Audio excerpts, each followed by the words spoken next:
안녕하세요, 여러분. 오늘은 철학의 깊은 세계로 한 걸음 들어가 볼까요? 바로 형이상학파 철학에 대해 이야기해 보려고 합니다. 형이상학은 단순히 어려운 개념이 아니라 우리가 살아가는 방식, 세상을 바라보는 관점에 큰 영향을 미친 철학의 한 분야입니다. 철학을 전공하지 않은 분들도 이해할 수 있도록 쉽고 친절하게 설명해 드릴 테니까 끝까지 함께 해주세요. 형이상학이란 무엇일까요?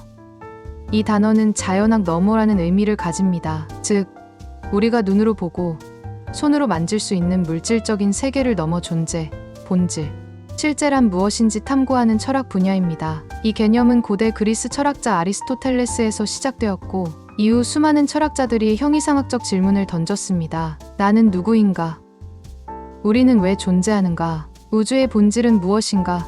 같은 질문들이 바로 형이상학의 주제입니다. 형이상학파 철학자 중에서 가장 유명한 인물들을 살펴보면 플라톤, 아리스토텔레스, 데카르트, 칸트, 헤겔, 그리고 하이데거 같은 거장들이 있습니다. 먼저 플라톤은 이데아론을 통해 우리가 눈으로 보는 세계는 완전한 실제가 아니라 이데아 세계의 그림자에 불과하다고 말했습니다. 즉, 우리가 경험하는 모든 것은 변하고 사라지지만 진정한 실제는 변하지 않는 본질적인 것이라고 주장했죠. 아리스토텔레스는 이에 반대하여 우리가 경험하는 세계 자체가 실제이며 사물은 본질과 형상, 목적을 가지고 있다고 보았습니다. 근데 철학으로 넘어가면 데카르트가 등장합니다. 데카르트는 나는 생각한다, 고로 존재한다라는 유명한 말을 남겼죠. 그는 인간이 생각할 수 있다는 사실을 통해 존재를 증명하려 했습니다. 한편 칸트는 인간이 경험하는 세계와 그 너머에 존재하는 물 자체를 구분하며 우리가 아는 세계는 인간의 인식 방식에 의해 형성된다고 주장했습니다. 헤겔은 변증법을 통해 모든 존재는 끊임없이 변화하고 발전한다고 보았으며 하이데거는 존재론을 통해 인간이 스스로를 존재로서 이해하는 방식에 대해 깊이 연구했습니다. 이제 현대 사회에 형이상학이 어떤 영향을 미쳤는지 이야기해볼까요?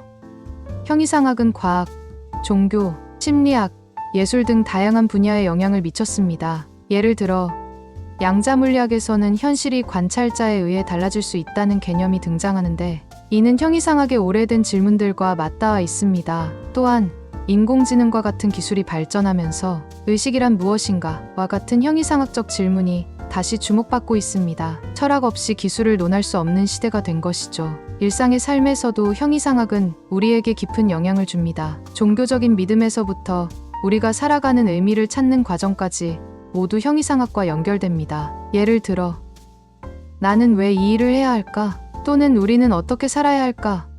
같은 질문들은 결국 형이상학적인 질문입니다. 우리가 윤리적으로 옳고 그름을 판단하고 미래를 고민하며 인간관계를 맺는 방식에도 형이상학적 사고가 스며들어 있습니다. 즉, 형이상학은 단순히 철학자들만의 사유가 아니라 우리 모두의 삶 속에 스며들어 있는 중요한 개념입니다. 오늘도 우리는 형이상학적 질문을 던지면서 살아갑니다. 그러니 철학을 멀리하지 말고 더 깊이 고민해보는 것도 좋겠죠? 오늘의 이야기가 여러분께 새로운 시각을 제공했다면 좋겠습니다. 앞으로도 철학에 대한 재미있는 이야기 많이 준비할 테니까 기대해주세요.